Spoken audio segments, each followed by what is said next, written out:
এই হলো কৃষ্ণনগর থেকে নবদ্বীপ ঘাট যাওয়ার রাস্তায় চামটা ও সুবর্ণবিহারের ঠিক মাঝখানে একদম মেন রাস্তার ধারে এনটিএম রেস্টুরেন্ট। হঠাৎই পৌঁছে গেছিলাম সেদিন বিকেলে।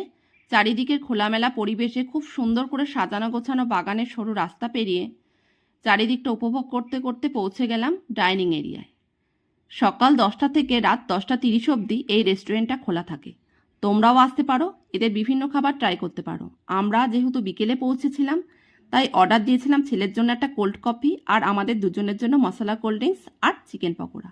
এনাদের ব্যবহার ও পরিষেবা খুব ভালো, তোমাদেরও ভালো লাগবে।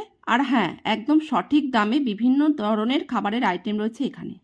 আমরা বিকেলে গেছিলাম বলে মেন কোর্স আর ট্রাই করিনি, তবে মেন কোর্সের সমস্ত রকম আইটেম অন্যান্য রেস্টুরেন্টে যা পাওয়া যায় তাই এনাদের এখানেও পাওয়া যায়। আর মাত্র 8 মাস হলো এই রেস্টুরেন্টটা ওপেন হয়েছে। সকলে জানতে চেয়েছিলে তাই